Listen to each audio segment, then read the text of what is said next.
친구 중에 귀신 보는 친구가 하나 있어요. 저는 정상인이고 당시에 귀신을 매우 보고 싶어 했습니다. 여름방학 때 친구들끼리 신도로 놀러 갔는데 길 옆에 있는 숲풀로 우거진 곳에 2층까지 덩쿨로 뒤덮인 폐주택을 보게 됐어요. 밤에 귀신 보러 가자고 제가 졸랐는데 다들 싫다고 안 가고 귀신 보는 친구만 걱정된다면서 따라왔습니다. 후레쉬를 준비해오지 않은 터라서 달빛에 의지해서 폐가를 찾아갔는데요. 너무 어두워서 휴대폰 불빛으로 폐가 안에 들어갔는데 어디선가 톱질하는 소리가 났습니다. 그때 발밑에 나무 판때기 같은 걸 밟아서 빠각 하는 소리가 크게 났고 톱질 소리도 갑자기 멈췄습니다. 그 순간 그 귀신 보는 친구가 제 손을 잡고 미친듯이 밖으로 뛰쳐나갔습니다. 한참 이유 없이 달리고 난 다음에 물었어요. 야, 뭐야? 귀신 있었어? 안 느껴졌어. 없었을걸? 야, 근데 뭐하러 미친듯이 뛰어? 야, 그 시간에 귀신도 아닌 게 그 밤에 산속에서 혼자 톱질하는 게 더 무서워. 아까 이 친구하고 관련된 이야기 하나 썼더니 반응이 괜찮아서 하나 더 얘기해 드릴게요. 처음에 이 친구가 귀신 본다고 했을 때 저희 패밀리들이 아무도 안 믿었어요. 그러다가 패밀리 중 한 명의 돌아가신 할아버지 일화로 이 친구의 말을 믿게 되었습니다. 당시 고1 때 스타1과 스카이러브 채팅이 한참 유행이라 학교 끝나고 PC방을 가는 게 매일 일과였어요. PC방에 나와서 각자 헤어지는데 한 놈이 신호 기다리기 싫어서 무단횡단을 하는데 흰색 구아바 한 대가 미친 듯한 속도로 질주하는 거예요. 이 친구가 그 속도에 얼어서 완전 놀라 있었고 보는 저희들도 패닉 상태. 근데 갑자기 차 앞바퀴가 펑크가 나더니 차가 크게 회전하였고 다행히 친구 놈은 기적처럼 안 다쳤어요. 다들 놀라서 친구한테 괜찮냐고 달려갔는데 놀란 그 녀석을 달래주면서 미친놈이라고 욕도 하고 뒤질 뻔했다고도 하고 아무튼 진정되는 분위기에서 귀신 보는 친구가 차에 치일 뻔한 놈에게 말했습니다. 너 할아버지가 군인이셨어? 그 친구 하는 말이 낡은 군복 입은 젊은 남자가 아반떼 바퀴를 총으로 쐈다 라고 했습니다. 웬 미친 소리냐고 친구들이 그러는데 알고 보니까 차에 치일 뻔한 그 친구 할아버지가 직업 군인이셨고 젊었을 적에 돌아가셨다고 했습니다. 보통 할아버지라고 하면 노인을 자연스럽게 떠올리는데 귀신 보는 놈은 그 젊은 사람을 할아버지라고 했으니까 그 사건 이후로 그 친구가 귀신 본다는 걸 믿을 수밖에 없었어요.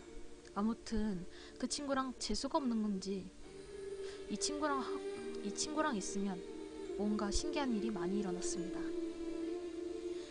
패밀리 중 한 명이 고등학교 때부터 혼자 자취하는 놈이 있었습니다.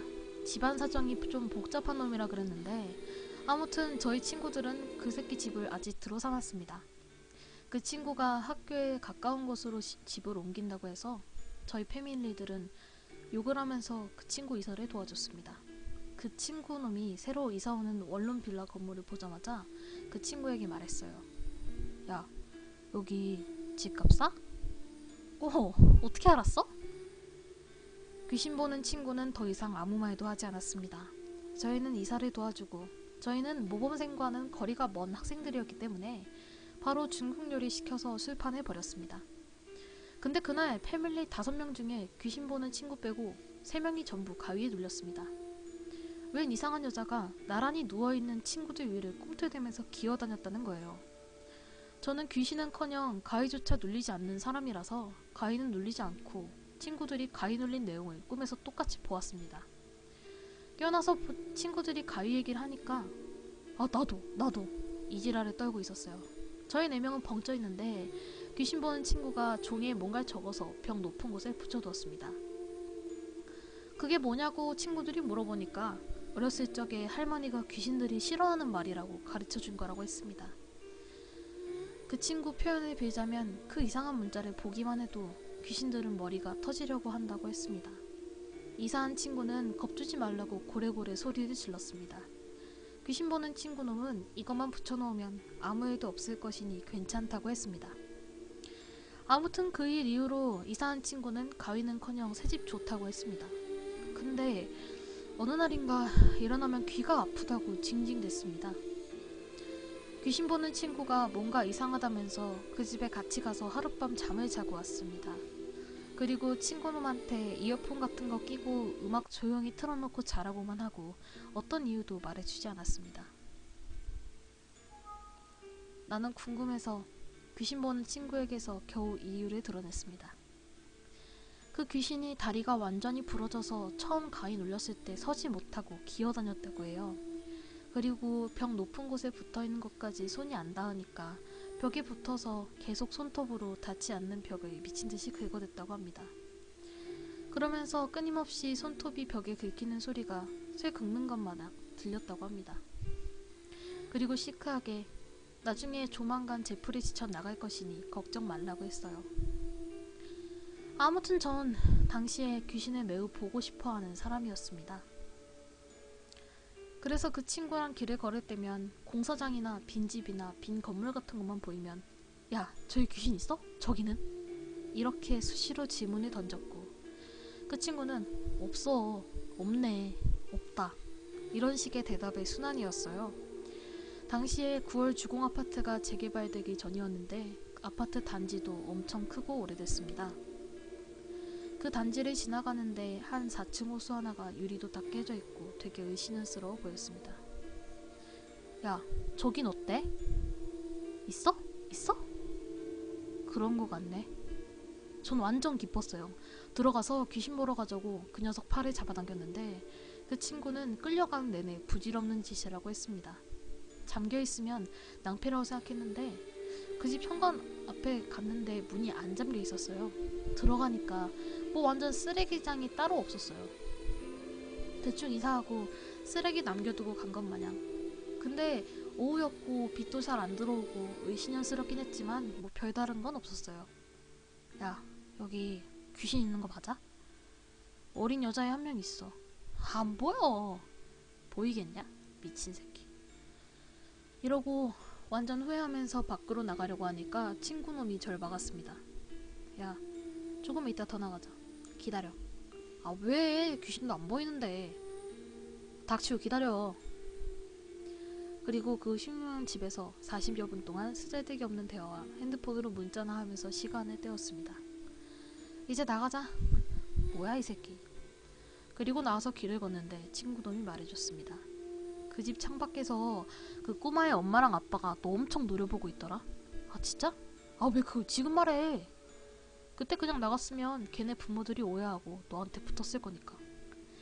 아무튼 그랬는데 결국 귀신 못 봐서 아쉬운 날이었습니다. 그리고 이건 심령 사진인데요.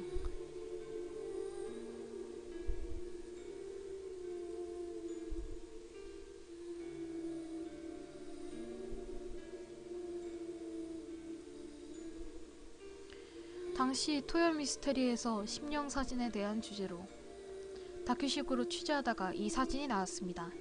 귀신 보는 친구한테 이건 진짜냐 저건 진짜냐 하다가 이 장면을 보여줬습니다. 친구가 보통 귀신이 일반인에게 보이지 않는 것처럼 사진에 귀신 찍혀봤자 일반인에게 안 보인다고 합니다. 저게 가짜일 수도 있겠지만 진짜라면 위험하다고. 저렇게 선명히 모습을 드러낼 정도로 한이 깊은 거니까 라고 했습니다.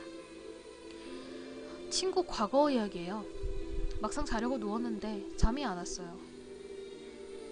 새집 이사편에 있는 귀신 보는 애가 할머니가 알려준 귀신이 싫어하는 문자가 있어요. 그걸 알려준 계기가 참 재밌습니다. 어릴 적에 이 친구 할아버지가 시골에서 장의사를 하셨습니다.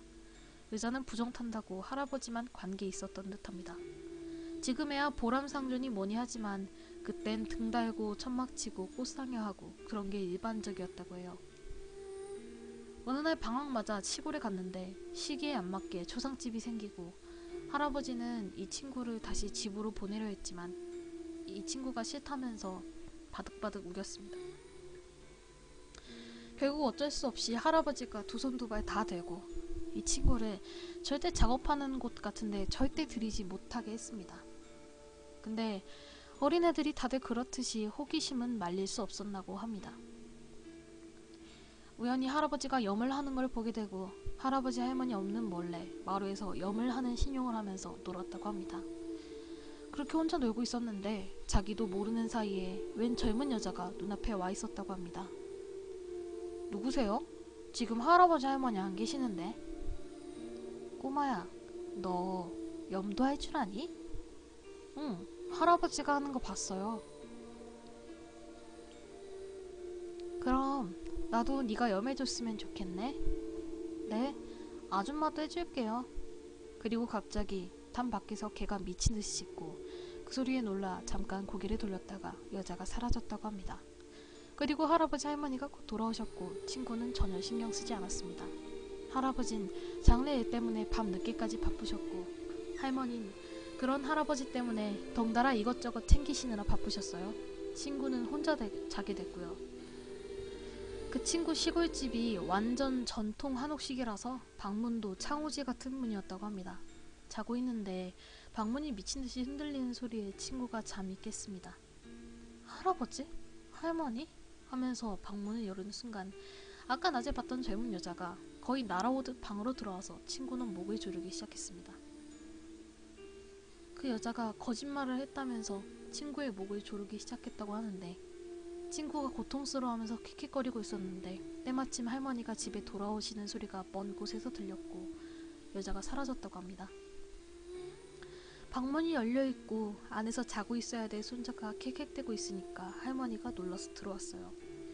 그리고 무슨 일이냐고 친구놈을 다그쳤습니다. 친구놈은 낮에 있었던 일까지 다 얘기했어요. 할머니가 친구를 때리면서 어이구 미친놈, 어이구 미친놈 이랬고 할아버지가 새벽이 될 무렵 돌아왔을 때 할머니가 할아버지에게 친구놈 이야기를 했습니다. 할머니에게 얘기 들은 할아버지는 그렇지 않아도 마을에 웬 줄조상인지 근처에 있는 저씨에서 여자 하나가 빠진 것 같은데 아직 시체를 못 찾았다고 해요. 만약에 그 여자 홀령이라면 염을 위해서 스스로 장의사를 찾아왔을 거라고 합니다. 그리고 익사체는 워낙 살고 싶다는 생각을 가득 품으면서 고통스럽게 죽었기에 한이 많다고 해요. 할아버진 그 친구를 마당에 데리고 나와서 소금을 한 바가지 뿌렸습니다. 절대로 물가에 가지 말라는 말과 함께 이따 명주실 같은 걸로 은수저를 돌돌 감아서 이따 저녁엔 이걸로 방문을 걸어 잠그고 무슨 일이 있어도 방 안에서 나오지 말라고 하셨어요. 친구는 아까 그 여자 일이 너무 무서워서 그러겠다고 했고요. 그리고 방문을 그 명주실 감은 수저로 걸어 잠그고 바들바들 떨었다고 합니다. 그리고 저녁이 됐을 때 어제처럼 미친 듯이 방문이 흔들렸다고 해요. 친구가 무서워서 아무것도 못하고 있을 때 열라고 하는 소리치는 게 들렸다고 합니다. 그리고 한참을 덜컹대다가 부드러운 목소리로 꼬마야, 네가 나 염한다고 약속했잖아 라고도 했다고 해요. 친구가 무서워서 이불을 뒤집어 쓰고 못 들은 척 하다가 다시 방문이 박살날듯이 흔들리면서 열나는 소리가 들렸다고 해요. 근데 웃긴 건 그 난리를 치는 와중에도 밖에는 평소와 똑같이 생활소음이 들려왔어요. 비지라는 소리, 소죽 삶는 소리, 할머니가 왔다 갔다 하는 소리, 동네 다른 할머니가 찾아와서 대화하는 소리. 그렇게 무서워하다가 잠이 들었고 다음날 눈을 떠보니까 밖은 밝아져 있었고 할아버지가 이제 나와도 된다는 말을 듣고 수저를 걷어내고 밖을 나왔다고 해요. 나중에 들은 얘기론 그 빠져 죽었다는 여자 시체는 발견됐고 할아버지가 아닌 다른 집에서 거두어서 염을 했다는 소리를 들었다고 합니다. 그리고 친구는 그 일을 계기로 귀신이 보이게 되었고 귀신은 자신이 죽었다는 사실 때문에 살아있는 사람들에게 질투가 많은 쪼잔한 존재라고 말했습니다. 그래서 어린 그 친구를 귀신들이 많이 괴롭혔다고 합니다. 놀래키거나 불쑥불쑥 나타나거나. 어릴 적인 그것들이 너무 무서워 애가 점점 이상해지니까 할머니가 귀신을 쫓는 귀신이 싫어하는 문자를 알려줬습니다. 그래서 그 부적 같은 걸 여기저기 낙서처럼 써대다가 하도 귀신을 어릴 적부터 봐서 지금은 그냥 봐도 그러려니 한다고 합니다.